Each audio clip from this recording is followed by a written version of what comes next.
মুনাফিকের 28টি স্বভাব আছে। ওই স্বভাবগুলো আমি বলছি, শুনুন সংক্ষেপে।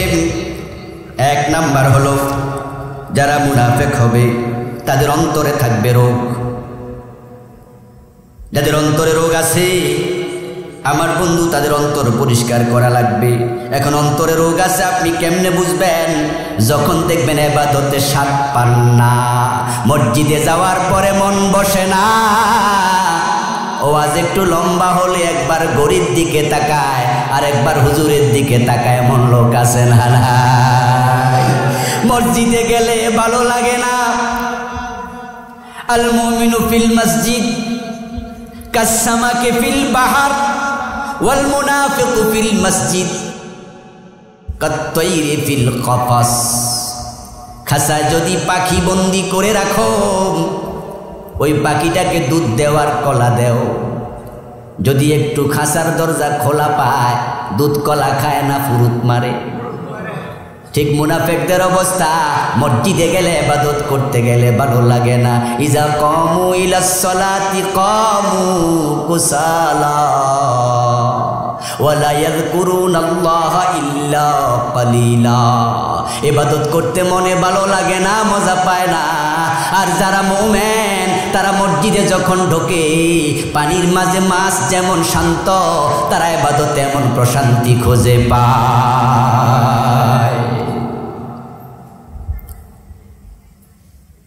আলহামদুলিল্লাহ, এই যে আজকের মাহফিল, হাজার হাজার মানুষ 10 মাইল দূর থেকে মাহফিলে চলে আসছে, এমন লোক কি এখানে নাই? পায়ে হেঁটে আসছে, সাইকেল চালায় আসছে আরো দূর থেকে, এমন লোক আছে কি না? কিন্তু এই গ্রামে মানুষ অথচ মাহফিলে আসে নাই, এমন আছে কি না? আমার বন্ধু মসজিদের পাশের বাড়ি, মসজিদে আসে না, অথচ আধা মাইল দূর থেকে রাতের বেলা আসে, এমন আছে না নাই? ফজরের টাইমে আধা মাইল দূর থেকে চলে আসে। আর পাশের বাড়ি মসজিদের আসে না, ইবাদতে মজাই পায় না, অন্তরে সমস্যা পেয়ে গেছে। ওই যে 4 জনে মজা করে খাইতেছে আর গল্প করতেছে, তরকারিটা হেভি হইছে, আরেকজন কো আমি তো স্বাদে পাই না, সমস্যা তার, জ্বর, জিহ্বার স্বাদ নষ্ট হয়ে গেছে। হুজুর ওয়াজ করতেছে, কিছু মুসল্লি দেখবেন একবারে তন্ময় হইয়া শুনতেছে, হুজুরের শব্দগুলো যেন গিলতেছে। হুজুর যতক্ষণ ওয়াজ করেছে খুব মজা লেগেছে, গরিব দিকে একবারও তাকায় না, বরং মনে মনে কয় দারুণ ওয়াজ হইতেছে, এই বিষয়ে যদি আরো 10 মিনিট বেশি করতো, আরো 10 মিনিট বেশি শুনতাম। সে খুব মজা পাচ্ছে। পানির মাঝে কই মাছ ছেড়ে দাও, আমার বন্ধু দেখবেন কই মাছটা লেজটা একটা নাড়া দিয়া পানির ভিতরে চলে গেছে, আর কোনো লাপালাপি নাই। ওই কই মাছটাকে এবার মাটির মাঝে ছেড়ে দাও, দেখবে সারাক্ষণ শুধু কান সাদিয়া একবার এদিকে আরেকবার ওদিকে। ঠিক যাদের অন্তরে রোগ আছে, তারা মাহফিলে, মসজিদে, ধর্মীয় অনুষ্ঠানে যদি কোনো কারণে যায়, সেখানে বসে থাকতে পারে না, চান্স খুঁজে কেমনে চলে যাবে। তা হুজুরে গরিব দিকে তাকায় তাকায় বুঝায়, আর কত ওয়াজ করবেন, time is end, you should be stop, সময় তো শেষ। হুজুর আর কত, 12:30 ওয়াজ শুরু করছেন, বাইজা গেছে এখন মোটামুটি 1:30। কিন্তু মুসল্লি আবার যখন বাড়িতে আসে, তখন টেলিভিশনের সামনে বসা 3 ঘন্টা লম্বা সিনেমা দেখে এমন মুসল্লিও আছে না নাই? ওয়েস্ট ইন্ডিজের খেলা দেখে লম্বা 5 ঘন্টা 6 ঘন্টা রাতের 1টা পর্যন্ত খেলা দেখে এমন মুসল্লিও আছে। আপনি যখন ইবাদতে স্বাদ পাবেন না, বুঝবেন অন্তরে নেফাক ঢুকেছে। আর যারা ইবাদতে মজা পান, বুঝবেন অন্তরে ঈমান ঠিক আছে। এবার আপনার অন্তরের খবরটা আমি জানি না। দেখবেন হুজুর নামাজে খাড়াইছে, একটু লম্বা কেরাত পড়ছে, কিছু লোক বিরক্ত। নামাজের পরে হুজুররা আবার জিগায় কানে কানে, হুজুর এত সেজদা লম্বা দেন কেন? রমজান মাস আসলে বেশি দেখা যায় যে মসজিদে কেরাত ছোট, ওই মসজিদে মুসল্লি বেশি। 20 রাকাত তারাবি 18 মিনিটে শেষ, মুসল্লিরাও খুশি, হুজুর একখান। সভাপতি সাহেবরে কয়, হুজুরে দুধ রোজ করে খাওয়াইয়েন, হুজুরের হাঁটুতে বল আল্লাহ আরো যেন বাড়াই দে। আগামী দিন যদি 20 রাকাত 15 মিনিটে 14 মিনিটে পারে তাহলে আরো ভালো। অথচ নামাজ পড়ার সুন্নাহ তরিকা হলো প্রিয় নবী একসাথে কখনো 2 আয়াত পড়তেন না। আলহামদুলিল্লাহি রাব্বিল আলামিন ওয়াকাফা আর রহমানির রহিম সুম্মা ওয়াকাফা মালিক ইয়াউমিদ্দিন সুম্মা ওয়াকাফা। সুন্নাহ তরিকা বলছি, সুন্নাহ একসাথে 3 আয়াত 5 আয়াত পড়লে নামাজ বাতিল হবে না, কিন্তু সুন্নাহর খেলাফ। প্রিয় নবী প্রতি আয়াত পড়ে পড়ে তিনি থামতেন, ধীর স্থিরে নামাজ পড়তেন। এত লম্বা নামাজ রাসূল পড়তেন, 2 পা ফুলে মোটা হয়ে যেত। এত লম্বা রুকু দিতেন, মা আয়েশা বলে আমি মনে করতাম সিজদার কথা বুঝি ভুলে গেছে, এমন লম্বা সিজদা দিতেন। মা আয়েশা রাদিয়াল্লাহু তাআলা আনহা বলেন আমি মাঝে মাঝে ভয় পেতাম তিনি সিজদায় বুঝি মরে গেছেন।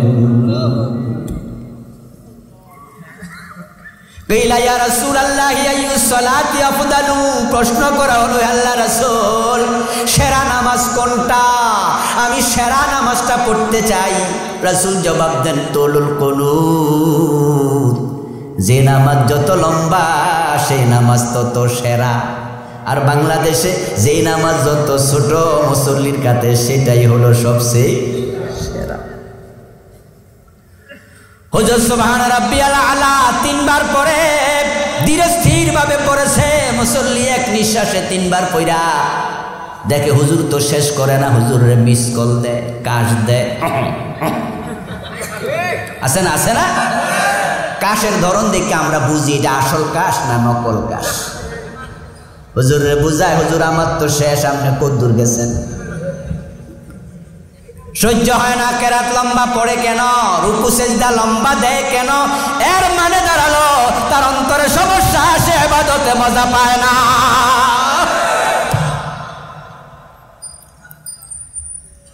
আর আপনি যখন দেখবেন আপনার পকেটে 50 টাকা ছিল, রিক্সা ভাড়া 20 টাকা রাইখা গরিবকে 30 টাকা দিয়ে দিছেন, আপনার অন্তরটা প্রশান্ত ভালো লাগছে।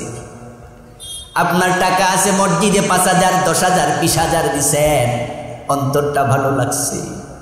বছরে একবার যাকাত দেয় মানুষ, একবারে ক্যালকুলেটর লইয়া বসছেন, কড়াই গন্ডায় পাই টু পাই হিসাব করছেন, 2 লাখ 5 লাখ টাকা যাকাত আসছে, আরো 10,000 টাকা বেশি দিয়েছেন প্লাস 10,000, যেন 1 টাকাও কম পড়ে না যায়। এই যে 10,000 আপনি যাকাত বেশি হিসাব করলেন, আপনার অন্তরে প্রশান্তি আসছে। তখন বুঝবেন অন্তরে ঈমানটা এখনো ঠিক আছে। আর যখন দেখবেন যাকাতের টাকা দেওয়ার সময় কলজা ছিঁড়া যায়, কেউ ভিক্ষা চাইলে মানিব্যাগ হাতে নিয়ে 5 টাকার নোট খোঁজে, ঠিক নেই? মানিব্যাগ হাতে লইয়া 1000 টাকার নোট সরাইয়া, 500 টাকা সরাইয়া, 100 টাকা সরাইয়া, 50 টাকা সরাইয়া, কোনায় দেখে 5 টাকা 10 টাকা আসেনি। যদি না থাকে তাহলে কয় বাংতি নাই সরেন। আর যদি ওই ফকির কয় সরতাম না, দিবেন না কেন দেন, ঠেডা টাইপের ফকির, এবার বাধ্য হইয়া 50 টাকা দিয়া মনে মনে কয় বেড়া আমারে ফকির বানাইয়া দিল। তাহলে বুঝতে হবে অন্তরে নেপাক ঢুকে গেছে। 2 নাম্বার হলো দ্বিমুখী নীতি অবলম্বন করা। মুনাফিকের এই স্বভাবটা আমাদের বাংলাদেশের মানুষের মাঝে বেশি। তারা দ্বিমুখী হয়ে যায়, নেতা হইয়া, সভাপতি, সেক্রেটারি, প্রধান অতিথি হইয়া। আমরা দেখি এমন কিছু মানুষ মাহফিলে আসে, বিভিন্ন জায়গায় দেখি, নিজের এলাকায় চিনি, আবার 1 মাস পরে মমতাজের বেগমের গান, ওখানেও সেক্রেটারি সভাপতি হইয়া তিনি হাজির হয়ে যায়।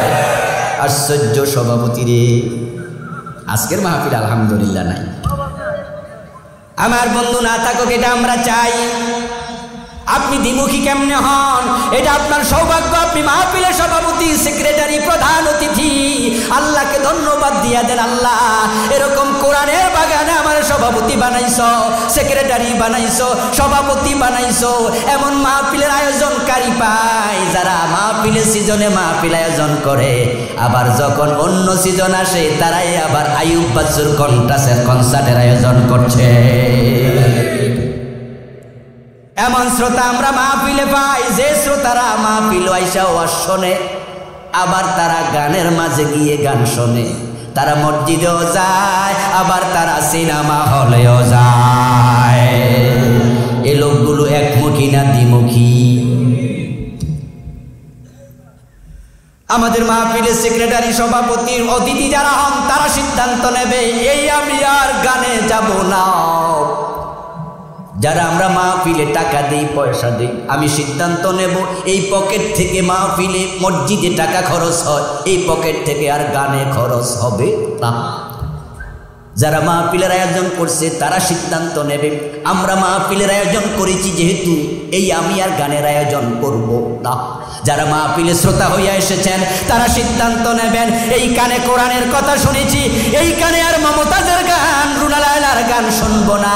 তাহলে যারা গানের উদ্যোক্তা হবে তারা মেহমানও পাবে না, টাকাও পাবে না, শ্রোতাও পাবে না, এই দেশে গান বাজনা হবে না। কিন্তু আমরা হয়ে গেছি মাছির মতো, মৌমাছি হতে পারলাম না।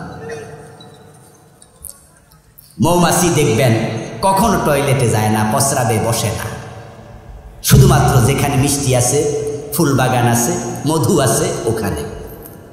আর মাছি নামে একটা আছে দেখবেন, এটা ভাতের পাতিলেও বসে আবার টয়লেটেও। এই জন্য মাছি হলে নিন্দিত।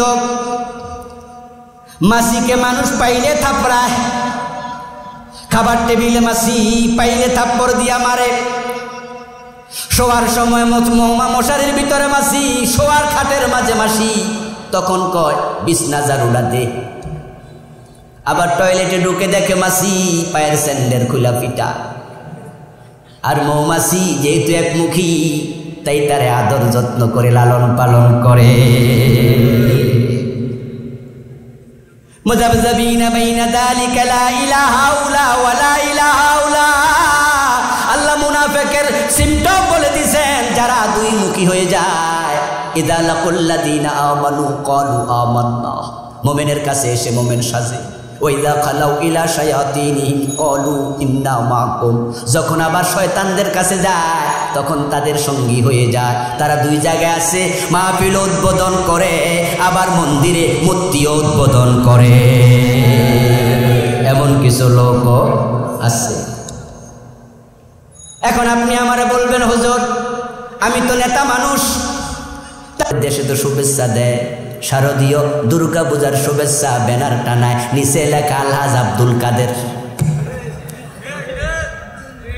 তা আপনি মসজিদেও যান, মন্দিরেও যান, এটা চলবে না, শুধুমাত্র নিরাপত্তার জন্য যাবেন। এবার বলবেন হুজুর আমি তো নেতা মানুষ, তাই আমার গানে দাওয়াত দিলেও যাওয়া লাগে, কারণ গান যারা করে তারাও তো আমার ভোটার। তো মাহফিলে দাওয়াত দিলে আমি যাই, কারণ তারা আমার ভোটার। আমি তখন আপনাকে বলবো ও নেতা ভাই শোনো, তুমি মাহফিলে যাও, মাহফিলের সভাপতি হয়ে যাও, মাহফিলের প্রধান অতিথি হয়ে যাও, মাহফিলের উদ্বোধক হয়ে যাও, এটা তোমার সৌভাগ্য। তুমি যেই ছেলেরা গান দেয় তারা আসলে তাদেরকে বলে দিও আমি কবিরা গুনার কাজে সাহায্য করব না, তোরা ভোট না দিলেও আমি কবিরা গুনাহগার হতে চাই না। আল্লাহ আপনার সম্মান আখেরাতে আরো বাড়াইয়া দেবে। সিদ্ধান্ত নেবেন যেই পায়ে হেঁটে মাহফিলে এসেছি ওই পায়ে হেঁটে আর সিনেমা হলে যাওয়া যাবে না। এমন যুবক মাহফিল করে আমি পেয়েছি, মাহফিলে যাইয়া দেখি আমার ইস্তেকবাল দেওয়ার জন্য 20-50 জন আসছে হুন্ডা লইয়া, মোটরসাইকেল লইয়া হাজির। তারপরে নামার পরে দেখি ওই 50 জন যুবকের 40 জনের টাকনু গিরার নিচে প্যান্ট। ওই 50 জন যুবকের মাঝে দাঁড়িয়ালা আছে 10-15 জন, বাকি 35-40 জন ছাপ্পা। খবর নিয়ে আবার জানলাম হুজুর ওরা আবার গানের আয়োজন। তারপরে কই মাহফিলের নাম দিয়া টাকা তোলে, হুজুর কিছু দেয়, বাকি যা থাকে এটা তারা নিজেরা। আমি তখন বলি তোমরা অন্ধের হাতের মোমবাতি হয়ে গেছো, অন্ধের হাতের মোমবাতি হইও না। রাস্তার অন্ধকার, রাতের অন্ধকারে রাস্তার মোড়ে কোনো অন্ধ যদি মোমবাতিতে আগুন লাগাইয়া দাঁড়াইয়া থাকে তাহলে ওই আলো পাবে, মোমবাতির আলো পাবে, অন্ধ না চোখওয়ালা। মাহফিল করেছ, এলাকার লোকেরা ইসলাম পেয়েছে, কোরআনের আলোচনা পেয়েছে, কিন্তু তুমি যদি টাকনুর নিচে কাপড় পরো, তুমি যদি নামাজ কাজা করো, তুমি যদি আবার গানের আয়োজন করো, তাহলে অন্ধের হাতের মোমবাতি দিনের এলেম পাবলিক পাইলো, তোমার কপাল পরা তুমি পাইলা না। এই জন্য আপনারা দ্বিমুখী হবেন না, কোরআনের সাথে সঙ্গী হয়ে যান। দ্বিমুখী নীতি অবলম্বন করলে পরে ঈমান চলে যায়, নেফাক ঢুকেছে। 3 নাম্বার হলো যারা মুনাফিক, তারা আল্লাহর আইনের বিরুদ্ধাচরণ করে, জীবনে সব জায়গায় আল্লাহর আইন মানতে রাজি হয় না। এই কথাটা আমার নয়, কথাটা বলেছেন আল্লাহ। সূরা নিসার আয়াত নাম্বার 61, ওয়াইদা কিলা লাহুম তাআলাউ ইলা মা আনজালাল্লাহ ওয়া ইলার রাসূল রাআইতাল মুনাফিকিনা ইয়াসুদ্দুনা আনকা সুদুদা। ও আমার রাসূল, মুনাফিক কেমনে চিনবেন শোনেন। যখন আপনার উম্মতদেরকে আপনি বলবেন আসো আল্লাহর দিকে, রাসূলের দিকে, কেন আসবেন?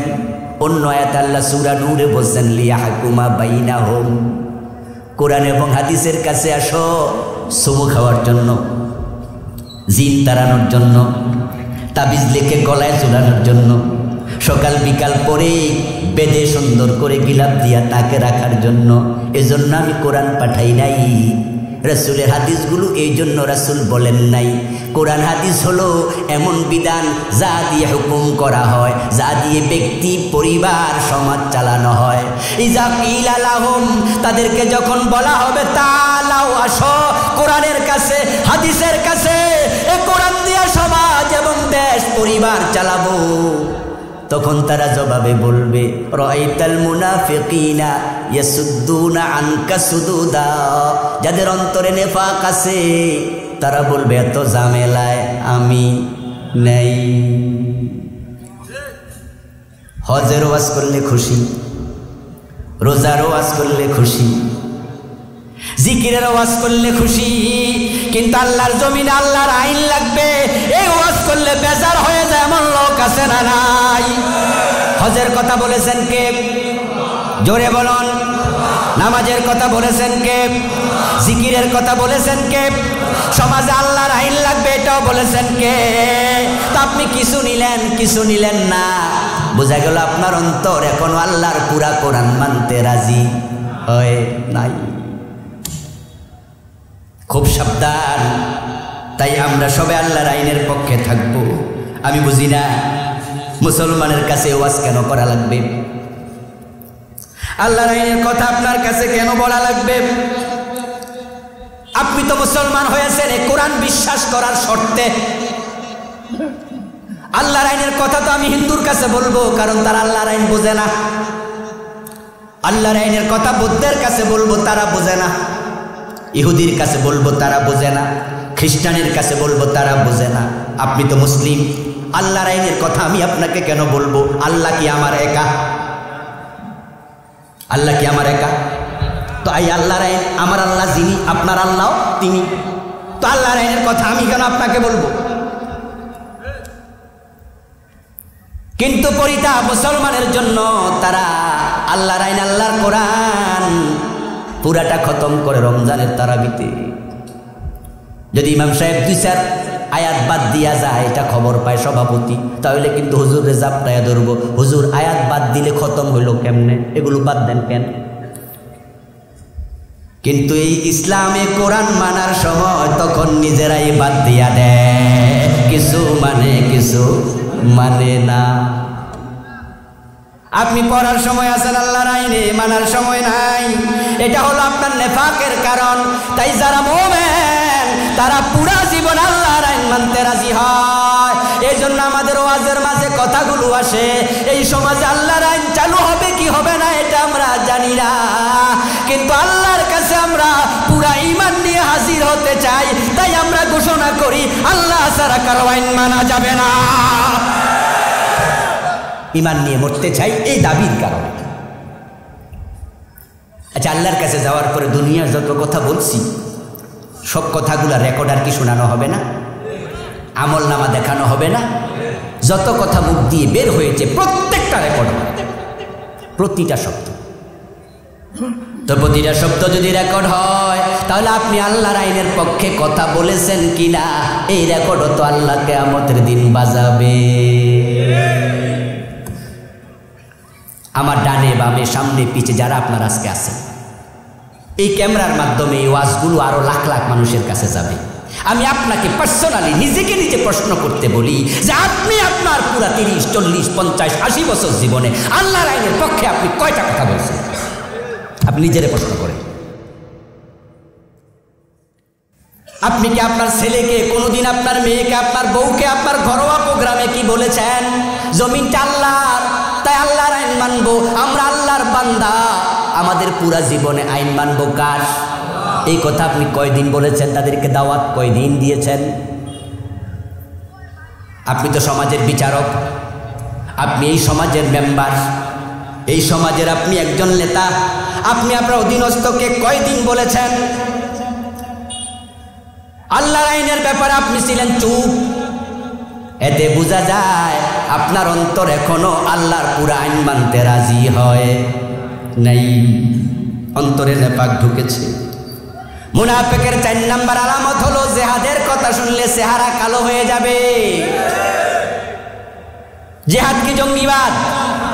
কথা বলুন। জিহাদ কি সন্ত্রাসবাদ? জিহাদ হলো নামাজ, রোজা, হজ, যাকাতের মতো একটা ইবাদতের নাম। কিন্তু আজকে পাশ্চাত্য বিশ্ব মুসলমানদেরকে জিহাদ থেকে দূরে সরানোর ষড়যন্ত্র করে তারা জিহাদ এবং জঙ্গিবাদকে একাকার করে ফেলেছে, এবং কিছু মানুষকে জিহাদের নামে তারাই টাকা পয়সা দিয়া বোমাবাজি করাইছে।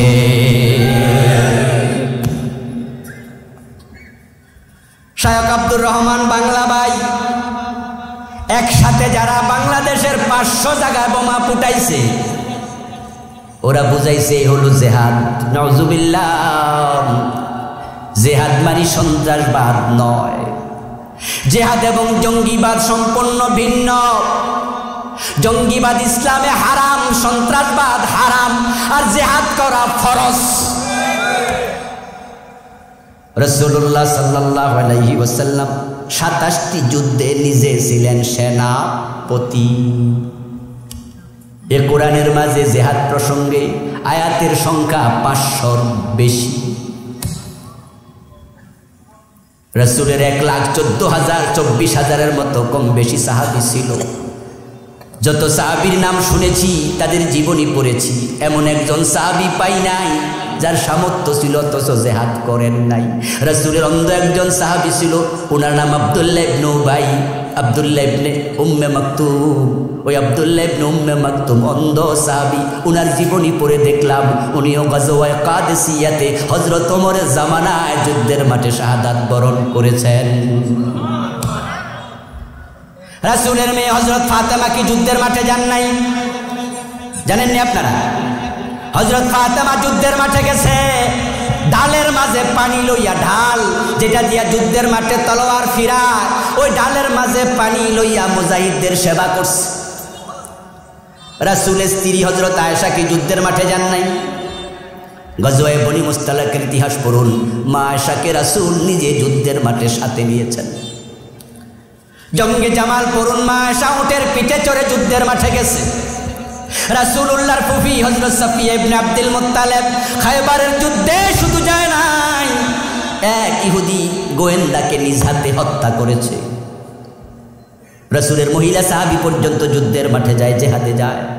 আর আপনারা মুসলমানের সন্তান হইয়া এখন জিহাদের কথা শুনলে চেহারা কালো হয়ে যায়, জিহাদের মাঝে জঙ্গিবাদের গন্ধ পায়, এমন কিছু কপাল পরা আছে না নাই?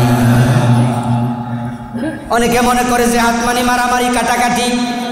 আরে ভাই, মোটেও না।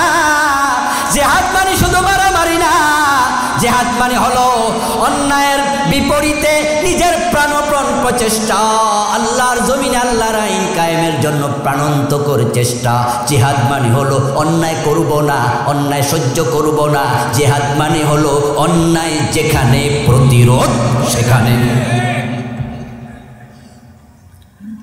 জিহাদ মানে হলো সমাজের মেম্বার, চেয়ারম্যান এলাকার লোকদেরকে নিয়ে ঘোষণা করবে এই সমাজের মাঝে মাদক চলবে না, এই সমাজে বেপরদা চলবে না, বেহায়াপনা চলবে না। চেয়ারম্যান সাহেব বলবে আমার ইউনিয়নের মাঝে দোতারা গান, জারি গান, সারি গান, জুয়ার আসর বসতে পারবে না। এগুলো জিহাদের অংশ। কলম দিয়ে লিখবে, ইসলামের বিরুদ্ধে যারা লিখে প্রতিবাদ করবে, এটা জিহাদ। জিহাদের শুরু হয় অন্তর দিয়ে, জিহাদ শেষ হয় তলোয়ার দিয়ে। রাসূল কি তলোয়ার হাতে নেয় নাই? নেয় নাই? এটাকে আপনি কিভাবে সন্ত্রাসবাদ বলবেন? তবে হ্যাঁ, সিনেমা হলে বোমা মেরে মানুষ মারা, নিরীহ মানুষকে আক্রমণ করে মেরে ফেলা, মানুষ মেরে বাংলা ভাইয়ের মতো গাছের মাঝে ঝুলাইয়া রাখা, আদালতে বোমা মেরে বিচারক মেরে ফেলা, এটার নাম জিহাদ হতে পারে না। এই জন্য বাংলা ভাই এবং শায়খ আব্দুর রহমানরা যখন 500 জায়গায় বোমা ফুটাইছে, বাংলাদেশের 3.5 লাখ মসজিদের মিম্বার থেকে আমরা আলেমরা তাদের বিরুদ্ধে ফতোয়া দিয়েছি। আমরা বলেছি এটা জঙ্গিবাদ, ইসলাম এটা সাপোর্ট করে না। আমার বন্ধু, মুনাফিকের 5 নাম্বার আলামত হলো, যারা মুনাফিক হবে তারা কাফেরদের সাথে বন্ধুত্ব করে মজা পায়। এগুলো একটাও আমার কথা নয়, কারণ নেফাক থাকে অন্তর, অন্তরের খবর আমি জানি নাকি? কথা বলেন না কেন? আমি জানি, এই জন্য বানায়া লেখার কোনো সুযোগই নাই। আল্লাহ তাআলা বলছেন সূরা নিসা 138 নম্বর আয়াতে, 139 নম্বর আয়াতে, বাশশিরিল মুনাফিকিনা বিআন্না লাহুম আযাবান আলীমা আল্লাযীনা ইয়াত্তাখিযুনাল কাফিরিনা আউলিয়া মিন দুনিল মুমিনিন। ও আমার নবী, যারা মুনাফিক তাদেরকে আপনি জাহান্নামের খবর দেন। আর মুনাফিক কারা? যারা মুমিনদেরকে বাদ দিয়া কাফেরদেরকে বন্ধু বানায়। অনেকে দেখবেন যে কাফেরদের সাথে বন্ধুত্ব করে মজা পায়। এমন অবস্থা, তারে দেখলে নরি নইল, তাকে দেখলে তরি, নইলে মরি, নইলে পাগল হই। কাফের সাথে এমন খোলামেলা পারিবারিক সম্পর্ক, নিজের বিয়েতে হেরে দাওয়াত দেহের বিয়েতে নিজে যায়, কাফের সাথে গলাগলি করে, অথচ এলাকার পাশের ফ্ল্যাটে পাশের বাড়িতে একজন আলেম তার সাথে সালাম কালামটাও দেয় না। হিন্দু বৌদ্ধদের সাথে বন্ধুত্ব নয়, তবে স্বাভাবিক আচরণ। বন্ধুত্ব হবে শুধু মোমেনের সাথে মোমেনের, ওদের সাথে হবে সাধারণ আচরণ। ওরা আপনাকে বলবে কেমন আছেন, আপনিও বলবেন ভালো আছি, আপনি কেমন আছেন। ওরা ভিক্ষা চাইবে, আপনি ভিক্ষা দিয়ে দেবেন। ওদের বাড়িতে আগুন লাগবে, আপনি পানি নিয়ে দৌড় মারবেন। কোনো হিন্দু অসুস্থ হয়েছে, রক্ত রাখবে, আপনি রক্ত দিতে হাসপাতাল চলে যাবেন, কোনো অসুবিধা নাই। কিন্তু কোনো হিন্দু, কোনো বৌদ্ধ, কোনো কাফের মোমেনের বন্ধু হতে পারে না। একটা কারণে আল্লাহ মানা করছে, কারণ তারা আল্লাহর সাথে তাদের সম্পর্কটা ভালো রাখে নাই। তারা আল্লাহর সাথে শিরক করছে, অন্যকে শামিল করছে, আল্লাহকে আল্লাহ বলে একটা ডাক দেয় না। এই জন্য ওদের সাথে বন্ধুত্ব করলে বুঝতে হবে অন্তরে সমস্যা আছে। তবে বন্ধুত্ব না করা মানে শত্রুতা করা নয়। ইসলাম কারোর সাথে শত্রুতা করতে বলেনি। 6 নম্বর, প্রকৃত দিনদারদেরকে হাউসকে দেখে, দাড়ি দেখলে টিটকারি মারে, এমন কিছু লোক আছে কিনা? টুপিওয়ালা দাড়িওয়ালা, তাই বন্ধু ছেলের কাছে মেয়ে বিয়ে দেয় না। শুধু দাড়ি থাকার কারণে অফিসে চাকরি দেয় না, এমন জালেমও আছে না নাই? ছেলের বয়সী বাচ্চা, বয়স 15-16, দাড়ি রাখছে, আর ও বাবার বয়সীও গাড়িতে হেল্পারি করছে, গাড়ির সুপারভাইজার টাকা নিচ্ছে। এখন ওই দাড়ি আছে তো তাই কয়ে চাচা ভাড়া দাও।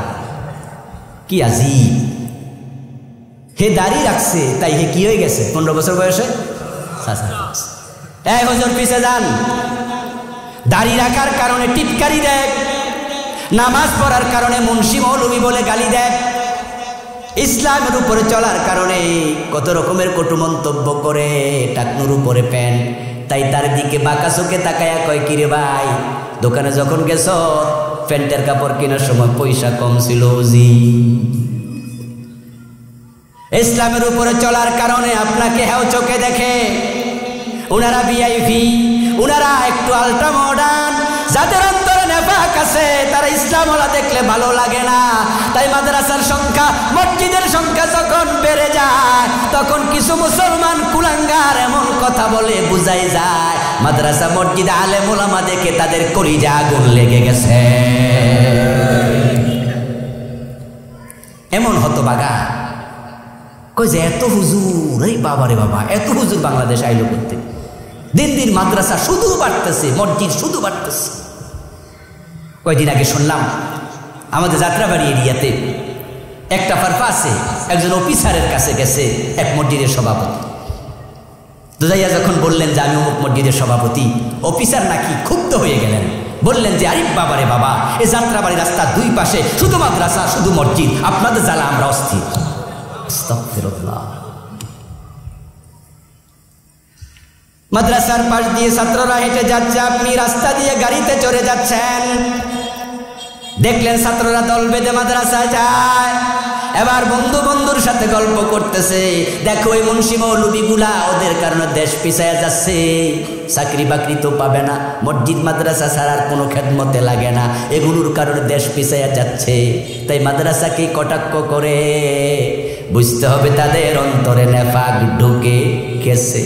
আর আপনি যাচ্ছেন মাদ্রাসার পাশ দিয়ে গাড়ি চালাইয়া, যখন দেখলেন পোলাপান মাদ্রাসায় লাইন ধরে যাচ্ছে, আপনার মন চাইলো গাড়িটা একটু ব্রেক করি। এমন কিছু বাচ্চা হাঁটতেছে, আমার রাসূল বলছেন যাদের পায়ের নিচে ফেরেশতা পাখা বিছায়া দিচ্ছে। এ বাচ্চাগুলা নিষ্পাপ মাসুম, তারা যখন আল্লাহর কোরআন পড়ে তাদের ওসিলায় জমিনে আল্লাহ আকাশ থেকে রহমত নাজিল করে। ওই মাসুম বাচ্চাগুলার ওসিলায়। ও যুবক দোস্ত, তোমাকে বলছি, অবৃদ্ধ প্রবীণ বাবা ভাই আপনাকে বলছি, আত্মসমালোচনা করে দেখুন আপনার এই জীবনে আপনি কত হাজার কবিরা গুনাহ করছেন, প্রতিদিন কয় ডজন কবিরা গুনাহ করতেছেন। আপনার আমলের দিকে তাকাই আল্লাহ আকাশ থেকে বৃষ্টি নাজিল করে না। আপনার যে আমল, আপনার আমলের কারণে অক্সিজেন আল্লাহ সাপ্লাই দেয় না, আপনার আমলের কারণে আল্লাহ বাতাস সাপ্লাই দেয় না। আপনার যে আমল, এই আমলের কারণে আসমান থেকে গজব নাজিল হওয়ার কথা, কিন্তু গজব এখনো আসে না। অক্সিজেন ঠিকঠাক মতো চলছে, বাতাস বয়ে যাচ্ছে, বৃষ্টি নাজিল হচ্ছে ওই নিষ্পাপ মাসুমগুলার ওসিলায় যারা আল্লাহর কোরআন তেলাওয়াত করছে। তার প্রমাণ তো আমাদের এই করোনা। তো সবচেয়ে বড় প্রমাণ এই গত করোনা। গতবার এই প্যান্ডেলটা হয়েছিল নাকি মাহফিলের জন্য, করোনার কারণে পরে মাহফিলটা আর হতে পারেনি। করোনা আসলো যখন, তখন বাংলাদেশ সবটা কোলাপস হয়ে গেল, কিছুদিনের জন্য ফুল লকডাউন হলো। এই লকডাউনের ভিতর আপনারা দেখেছেন মাদ্রাসাগুলো কিন্তু, হেফজখানাগুলো খোলা ছিল। মাত্র 1-1.5 মাস 2 মাস হেফজখানা বন্ধ ছিল। আমরা এই তো গত মার্চ মাসে মাদ্রাসাগুলো চালু করেছি, স্কুল চালু করেছি। দাখিল মাদ্রাসা, আলিম মাদ্রাসা, ফাজিল মাদ্রাসা, ইউনিভার্সিটি, কলেজ এ গত মাসে চালু হয়েছে। কিন্তু হেফজখানা শুরু ডিসেম্বরে চালু ছিল, জানুয়ারিতে চালু ছিল, ফেব্রুয়ারিতে চালু ছিল, সব হেফজখানা সারা বাংলাদেশে চালু ছিল। সরকার একটি বিশেষ আইন অনুমতি দিয়েছিল। কিন্তু লক্ষ্য করে দেখুন তো, এই দেশে করোনায় কত মানুষ মরল, কতজন হাসপাতালে গেল। ওই ছোট্ট ছোট্ট বাচ্চারা হেফজখানায় তারা ক্লাস করলো, ওই হাফেজদের করোনা হয়েছে কয়জনের?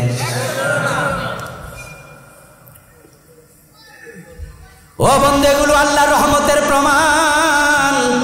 আপনার মনে দরদ জাগবে, আরে যদি গাড়িটা ব্রেক করে একটা ছাত্রের সাথে মুসাফা করতে পারতাম, একটু কপালে চুমু দিতে পারতাম। দাড়ি পাকা মুরব্বী পাশের সিটে বসে আছে, গাড়িতে করে যাচ্ছেন দূরে, ওই মুরব্বীরে দেখে আপনার মাঝে মনে হবে আরে আমার বাবার মতো, বাবার বয়সী, দাড়ি রাখার কারণে কত সুন্দর লাগতেছে, ওনার প্রতি শ্রদ্ধা জেগে উঠবে। তখন বুঝবেন আপনার অন্তরে ইমানটা এখনো আছে। আর দাড়িওয়ালা টুপিওয়ালা ইসলামওয়ালা দেখলে যদি অন্তরের মাঝে কেমন কেমন লাগে, হেও চোখে দেখেন, বুঝতে হবে আপনার অন্তরে রোগ ঢুকেছে। ইযা ইয়াকুলুল মুনাফিকুনা ওয়াল্লাযীনা ফী কুলুবিহিম মারাদ গাররা হাউলাই দীনুহুম। আল্লাহ তাআলা বলেন, যখন ইমানদারদেরকে দেখবে, ভালো মানুষদেরকে দেখবে, তখন কিছু মানুষ আছে অন্তরের মাঝে চিন্তা জাগবে, এগুলো মৌলবাদী। এই জন্য হুজুরদেরকে দেখলে বাঁকা চোখে তাকায়। হাটহাজারী মাদ্রাসার বাবা হুজুর, এখন তিনি বুড়ো হয়ে গেছেন, এখনো বেঁচে আছেন, বাড়ি আমাদের কুমিল্লা। উনি তাম পৃথিবীতে হাটহাজারী মাদ্রাসার পক্ষ থেকে বিমানে করে করে যেয়ে তিনি টাকা তুলতেন, সৌদি আরবে, বিশেষ করে আরব বিশ্বে, ইউরোপ, আমেরিকায়। যারা আপনারা হাটহাজারী পড়ছেন নাম জানবেন, এখনো তিনি আছেন বেঁচে। বাবা হুজুর বলে, ওই বাবা হুজুর থেকে একদিন ওয়াজ শুনলাম, উনি বিমানে করে যাচ্ছেন, লুঙ্গি টুঙ্গি পরে চলেন, বিদেশও লুঙ্গি পরে চলে যায়, সর্বনা পীর সাহেবের মতো আর কি। আপনি দেখবেন যে আমাদের দেশে কিছু কিছু বড় আলেম আছে যারা এখনো পায়জামা নর্মালি পরে না, দেখবেন যে ওয়াজ মাহফিল, বড় বড় মাহফিলে লুঙ্গি পরে চলে আসে। তো হুজুর বললেন যে আমি বিমানে করে যাচ্ছি, আমার তো লুঙ্গি টুঙ্গি পরা মানুষ আমি, আমার পাশের সিটে এক ভদ্রলোক বসা, একবারে টাই শুট লাগানো, ভদ্রলোক বসে আছে, আমি তার পাশের চেয়ারে বসে আছি, বিমান চলছে, এর মাঝে নাস্তা পানি দিছে। তো নাস্তার পরে চা দিছে, যখন চা দিল দেখলাম ভদ্রলোক বাম হাতে চা খাচ্ছে। আমাদের দেশের কিছু ভদ্রলোক আছে না, বাম হাতে খায়। আপনাদের এলাকায় দেখবেন চা দোকানে ডাইন হাতে বিড়ি টানে, বাম হাতে চা খায়। আজি মানে কোনটা কোন জায়গায় ধরা দরকার বোঝে না, হুঁশ নাই। তো বলল ভদ্রলোক বাম হাতে চা খাচ্ছে। আমি মনে মনে ভাবলাম বাম হাতে খাওয়া নিষেধ, হাদিসে আছে রাসূলুল্লাহ সাল্লাল্লাহু আলাইহি সাল্লাম বলেছেন বাম হাতে খায় শয়তান। কে খায়? আল্লাহর হাবিব বলছেন তোমরা বাম হাতে খেও না, ফা ইন্না শায়তানা ইয়াকুলু বিশিমালিহি, বাম হাতে শয়তান খায়। তো হুজুর বলতেছেন, আমি ভাবলাম আমার ভাই হয়তো মাসলাটা জানে না, না জানা থাকতে তো পারে, তা আমি ভাবলাম যে ওনার মাসলাটা একটু বলে দেব, অন্য মানুষরা শুনলে আবার শরম টরম পাইতে পারে। এই জন্য আমি ওনার কানের কাছে আস্তে করে মুখ নিয়ে বললাম, ভাইজান ডান হাতে খান, ডান হাতে খাওয়া সুন্নাহ। আরে বাম হাতে খায় শয়তান, এটা করলে উনি কষ্ট পাবে, এই জন্য এটা কইনি, আমি কইছি ডান হাতে খাওয়া সুন্নাহ। এই কথা বলতে দেরি উনি তেলে বেগুনে জ্বলে উঠছে, এমনভাবে উনি রিয়াক্ট করলো, এই হুজুর আপনি আমাকে উপদেশ দেন কেন, আমি বুঝি না কোন হাতে খাইতে হয়, আপনারটা আপনি খান, আমারটা আমি খাবো, এই হাত আল্লাহ বানাইছে, ওই হাত আল্লাহ বানাইছে, একটা দিয়ে খাইলেই চলে, আপনি চুপ। হুজুর আমি তো আশ্চর্য হয়ে গেলাম, আমি তো বেড়ার কামড় দেই না, দিছি না গুতা মারছি, আর উনি আমার সাথে এই কি আচরণ করলো, একবারে বকাবকি শুরু করে দিল, অথচ আমি তো মুরব্বী বয়স্ক, আমার দাড়ি টাড়ি পাকা মানুষ। কতক্ষণ আমার মাথায় আসছে, আইরি এই বেড়া মনে হয় আমি হুজুর মানুষ, পাশের সিটে কেন বসলাম, বেড়া মনে আগে জ্বললে রয়েছে, সত্য আগ্নেয়গিরির মতো জ্বলতেছে ভিতরে ভিতরে, কিন্তু প্রকাশের শ্বাস পায় না। বিমান কর্তৃপক্ষ তার বলতে পারে না যে আমার পাশের সিটে হুজুর দিছ কেন। উনি যখন চান্স পাইছে তখন উনি বিস্ফোরিত হয়ে গেছে। আমার মাথায় যখন এটা আসলো তখন আমি ভাবলাম, আর এই লোকটার তো ছাড় দেওয়া যায় না, ও আলেম দেখে সে খেপে যাবে, তাহলে তো মুনাফেক। আমি আবার বললাম, ভাই আমার, আমি আপনাকে কি করেছি, কামড় দিয়েছি না আপনারে কি করছি, জাস্ট একটু উপদেশ দিলাম, একটা হাদিস স্মরণ করাই দিলাম, আপনি আমার উপরে খেপে গেলেন, আপনি কি পাইছেন এসব, কেন এসব করলেন? উনি কয়, হুজুর আপনি আমার বুড়ি আঙ্গুল দেখান। আমি বুড়ি আঙ্গুল এরকম করে করে ওনার কইতেছি, উনি কয় বুড়ি আঙ্গুল দেখাচ্ছেন। তখন আমি বললাম, এই আঙ্গুলও আল্লাহ বানাইছে, এটাও আল্লাহ বানাইছে, একটা দেখাইলে সারে। উনি যে খেপা গিয়ে বলছে আল্লাহ এই হাতও বানাইছে, ওই হাতও বানাইছে, একটা দিয়ে খাইলে সারে, তো আমিও কইলাম এটাও আল্লাহ বানাইছে, এটাও আল্লাহ বানাইছে, একটা দেখাইলে সারে। যা আমার বন্ধু আলেম ওলামা দেখলে, ইসলামওয়ালা দেখলে যদি আপনার অন্তরে কেমন কেমন লাগে, তাহলে আল্লাহর কসম করে বলি আপনার অন্তরে ঈমানটা মরে গেছে।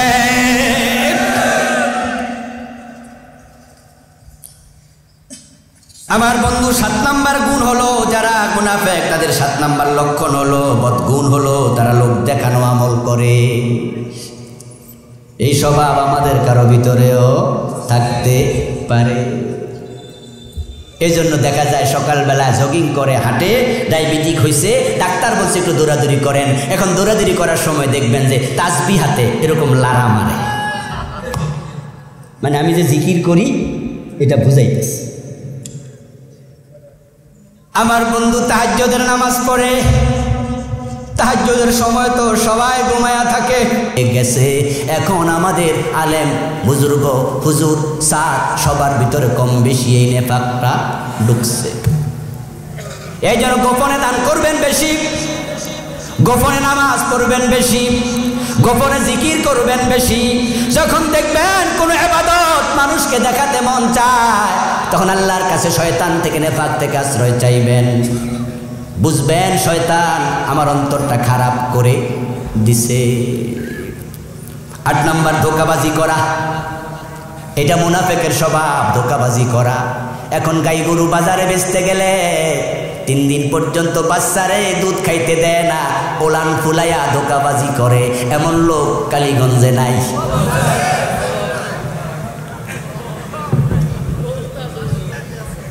আমার বন্ধু ঘরের ম্যাডাম বলছে লাউটা বড় হয়ে গেছে, আস্তে আস্তে করে শক্ত হয়ে যাবে, কেউ তো আর খাবে না, কিনে কিনতে দিতেছেন। আবার প্রশ্ন উত্তর পরে হবে ইনশাআল্লাহ। বিরক্ত আছেন না তো? আর কিছুক্ষণ করে আমরা ছেড়ে দেবো ইনশাআল্লাহ। আমার ভাইয়ারা, ম্যাডাম বলতেছে লাউটা শক্ত হয়ে গেছে। আল্লাহ যদি আস্তে আস্তে শক্ত আরো হয় তাহলে বেচা কেনা আর কথা বলেন না কেন? লাউ শক্ত হইলে মানুষ কিনে নি, খাইব না, আর খাওয়া যায় না। তাই লাউটা একটু বেচালান, বাজারে যান। উনি ভাবতেছে আসরের নামাজও পড়বো বাজারের মসজিদে, লাউটাও বিক্রি করে ফেলি।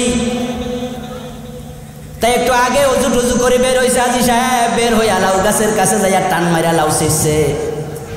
এখন বাজারের পাশে দেখবেন মানুষ গ্রাম্য তরকারি রাস্তার মাঝে শোয়াইয়া রাইখা দেয়, এরপরে খারাইতা লোকজন আইসা কিনা যায়, আছে না? কেউ লাউ বেছে, কেউ বেগুন বেছে, কেউ শাক বেছে, একজন এক একটা।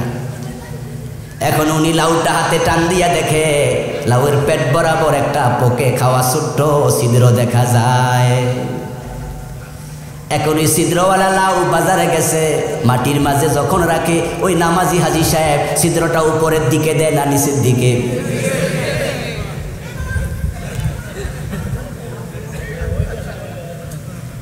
গায়ের ওলান ফুলাইলেন, যে কিনবে সে মনে করবে অনেক দুধ, আসলে কি এত দুধ? ধোঁকাবাজি। ওই লাউটা যদি ছিদ্রটা উপরের দিকে দিতেন, যে লাউটা কিনতো সে প্রতারিত হতো না, সে দেখে শুনে প্রয়োজনে 5 টাকা 10 টাকা কম দিত। আর আপনি বলে দিতেন ভাই ছিদ্রটা দেখেন, তবে আমি আশা করি পুরাটা নষ্ট হয় নাই, হয়তো অর্ধেকটা বাদ যাবে বা কিছুটা বাদ যাবে, 10 টাকা কম দেন। কিন্তু আপনি চালাক, আপনি লাউটাকে উল্টা করে দিছেন। আবার চান যদি পায় লাউ গাছের একটা পাতা ছিঁড়া, তারপরে তুতু দিয়া ডলা দিয়া ওই ছিদ্রের মাঝে ঢুকাইয়া দেয় যেন টেরি না পায়। তারপরে এবার লাউ পোকাওয়ালাটা বিক্রি করলো, কেউ এসে কিনলো। হাজী সাহেব আরে আপনারে চিনে, সালাম দিয়ে কো হাজী সাহেব আপনার গাছের লাউ নাকি? বলে হ্যাঁ আমার গাছের লাউ। তাহলে তোর কথা নাই কত? যা দেও দেও, 30 টাকা দেও। এখন বেটার দামাদামি করলো না, দিল 30 টাকা। উনি টাকাটা পকেটে লইয়া দৌড় মারছে মসজিদে নামাজ পড়বো। আর যদি ছিদ্র বেড়া দেখে তাহলে ফিরাইয়াও দিতে, আমার যেন খুঁজায় না পায়। এখন মসজিদে দাঁড়ায় কয় ইয়াকা নাবুদু ওয়া ইয়াকা নাস্তাইন, আল্লাহ আমি শুধু তোমার গোলামি করি। আল্লাহ কয় আমার গোলাম হইলে লাউ উল্টাইছে কেডা? আমি কি এমন গোলাম চাই নাকি? হাদিস হলো মান খাদা ফালাইসা মিন্না। প্রিয় নবী বলেন যারা ধোঁকা দেয় তারা আমার উম্মত হয় না। ধোঁকা দেয়া মুনাফিকদের স্বভাব। সাবধান সাবধান। তাওবা ইস্তেগফার করতে লজ্জিত হওয়া, তাওবা করতে মজা লাগে না, বুঝবেন অন্তরে ঝামেলা আছে। 10 নম্বর মিথ্যা অজুহাত করার প্রবণতা, বিভিন্ন জায়গায় মিথ্যা ওজর পেশ করে, এটা মুনাফিকদের স্বভাব ছিল। 11 নম্বর মোমেনদের মাঝে ফিতনা সৃষ্টি করে, একজনের কথা আরেকজনকে লাগাইয়া দেয়, বিভিন্ন বিষয় নিয়ে গোলযোগ তৈরি করে, সমাধানের চেষ্টা না করে আর উল্টা পেশ লাগাইয়া দেয়। এমন কিছু স্বভাবজাত লোক আছে না নাই? 2 পরিবারে ভাঙ্গন ধরাইয়া দেয়। মহিলাদের মাঝে স্বভাবটা তুলনামূলক একটু বেশি। আসলহু খায়রুদ দীন ওয়ান নাসিহা। একজন মুমিনের দায়িত্ব হচ্ছে সব সময় মিনিমাইজ করা, সংশোধন করা। আর কিছু লোক আছে পেঁচ লাগাইয়া দিয়া একটু দূরে যাইয়া খাড়ায় খাড়ায় হাসে, লাগাই দিস। মুনাফিকদের স্বভাব, সাবধান। 12 নম্বর ভালো কাজে নিরুৎসাহিত করা। 13 নম্বর মিথ্যা কসম করা। 14 নম্বর মিথ্যা প্রশংসা পাওয়ার অভ্যাস, এটা মুনাফিকদের আলামত। এটা আলেম ওলামাদের ভিতরেও ঢুকে গেছে। আল্লাহ তুমি মাফ করো, আল্লাহ তুমি ক্ষমা করো। উনি কামেল পাস করে নাই, অথচ পোস্টারে লিখে দেয় মাওলানা। পিএইচডি করে নাই, পোস্টারে লেখে ডক্টর। এমন মিথ্যা প্রশংসা পাওয়ার যাদের অন্তরে তামান্না হয়, আল্লাহ কোরআনে বলছেন ওই লোকগুলো অন্তরে নিফাক আছে। লা তাহসাবান্নাল্লাযীনা ইয়াফরাহুনা বিমা আতাউ ওয়া ইউহিব্বুনা আন ইউহমাদু বিমা লাম ইয়াফআলু। হ্যাঁ নবী, আপনি দেখবেন কিছু লোক আছে যে সমস্ত লোকেরা আনন্দিত হয় নিজেরা যা করেনি এমন কাজে। কেউ প্রশংসা করলে খুশি হয়। হজ করে নাই, হজ করে নাই, কিন্তু এলাকার লোকেরা হাজি ডাকে। একবার হজ করার চিন্তা করছিল, কিন্তু করোনার কারণে হজটা আর হয় নাই। গতবার এমন গেছে না, টাকা জমা দিছে, 2-4 জন হাজি ডাকতে ডাকতে সবাই হাজি ডাকে। এখন ওনারা জিজ্ঞাসা, হাজি সাহেব কই? জি হাজি হজ হয়েছে। মেম্বারই দাঁড়াইছিল, পাশ করে নাই, সবাইকে মেম্বার সাহেব আছে না, কিছু লোক দাঁড়াইছিল চেয়ারম্যান। এখন এলাকার লোক চেয়ারম্যান সাহেব, হেও জবাব দে। জি এই তুমি জবাব দাও কেন? তুমি কি চেয়ারম্যান? কথা বোঝেন নাই? আপনাকে যদি কেউ বলে হাজি সাহেব, আপনি তখন বলবেন যে ভাই আমি তো হজ করিনি, আপনি আমার অযথা হাজি বলেন কেন? আপনি মেম্বারের দাঁড়াইছিলেন, আপনি পাশ করেননি। আপনি চেয়ারম্যানের দাঁড়াইছিলেন, পাশ করেননি। এলাকার কেউ আপনাকে বলছে চেয়ারম্যান সাহেব, আপনি তখন বলে দেবেন প্লিজ ভাই আমার চেয়ারম্যান ডাকবেন না, আমি তো চেয়ারম্যান নই। এটা হচ্ছে ইমান। আর আপনারা যখন চেয়ারম্যান কয়, আপনি আরো মজা করে হাসি দিয়া জবাব দেন, যেন আরো বেশি কয়। অন্তরে সমস্যা। বলেছেন কে? আল্লাহ বলেছেন তারা যেই কাজ করে নাই সে কাজের প্রশংসা খোঁজে। আমি আশ্চর্য হই যখন ডক্টরের ডিগ্রি ছাড়া বক্তার নামের আগে ডক্টর লাগাইছে। আমি কুমিল্লা এক ভাইকে পেলাম, ওনার সাথে গল্প করার সুযোগ পেয়ে আমি জিজ্ঞাসা করলাম, আমি মনে করছি সত্যি ডক্টর, আমি ভাবিও না উনি যে ডক্টর কিচ্ছু না। নামের আগে ডক্টরের দেখলাম, তখন আমি ভাবলাম আলহামদুলিল্লাহ আজকের মাহফিলে আমরা 2 জন বক্তা, তার মাঝে আমিও পিএইচডি হোল্ডার, উনিও পিএইচডি হোল্ডার। পরে গল্প করতে গিয়ে বললাম যে আপনার পিএইচডির সাবজেক্ট কী ছিল, থিসিসের সাবজেক্ট কী? তা আমারে কয় হুজুর আমি তো পিএইচডি করি নাই। আমি বললাম তাই নাকি, করেন নাই? না এমপি? হুজুর এমপিলও তো করি নাই। মাস্টার্স করতে কে? হুজুর মাস্টার্সও করি নাই।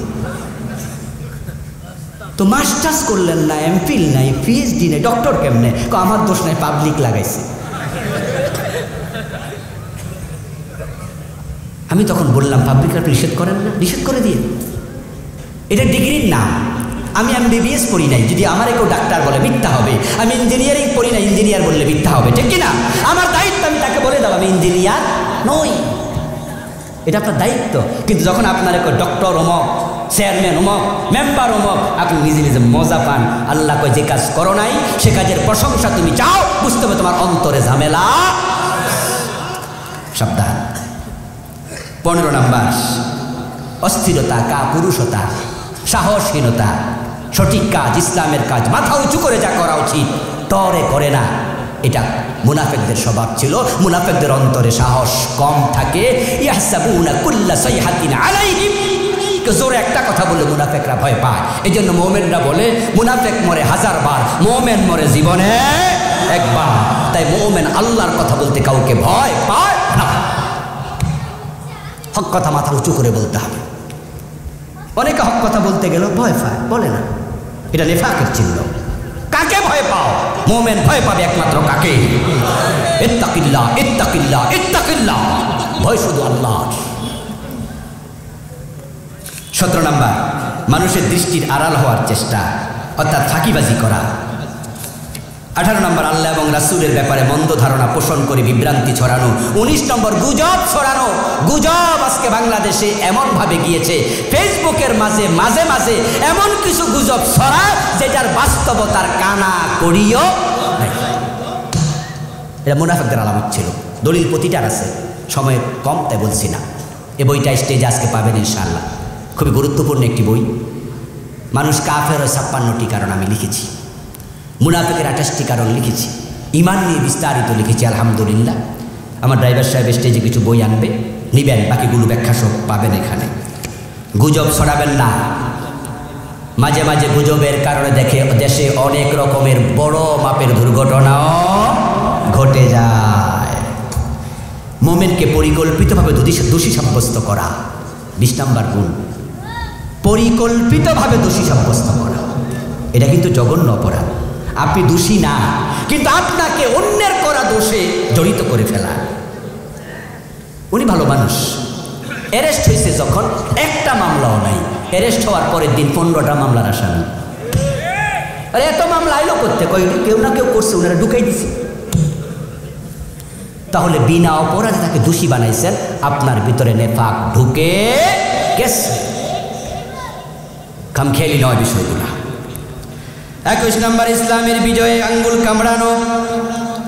ইসলামের যখন কোথাও বিজয় হয়, হোক না সে মিশরে, হোক না সে সিরিয়ায়, হোক না সে ইয়ামানে, যখন পৃথিবীর কোন জায়গায় ইসলামের পক্ষ শক্তির বিজয় হয়, তখন যাদের কলিজা ঈমান আছে তাদের বড় আনন্দ লাগে, ঠিক না? ইসলামের পক্ষ শক্তি বিজয়ী হয়েছে, আমরা মজা পাই। আর যারা ইসলামের পক্ষ শক্তির বিজয় শুনে অন্তরে কেমন কেমন লাগে, বুঝতে হবে অন্তরে ঝামেলা হয়ে গেছে। 22 নম্বর, বৈষয়িক স্বার্থ সিদ্ধির জন্য দিন দরদি সাজা। আসলে দিনের পক্ষের লোক না, ভোট পাওয়ার জন্য, সিম্পিতি পাওয়ার জন্য, মানুষের একটু সহযোগিতা পাওয়ার জন্য নিজে দরদি সেজেছে, আসলে দিনদার না। এই লোকটা মুনাফেক, মুনাফেক, মুনাফেক। আর নেফাক থেকে বাঁচতে হলে আপনার সুরত যেমন সিরত হবে তেমন। সম্মানিত ভাইয়েরা,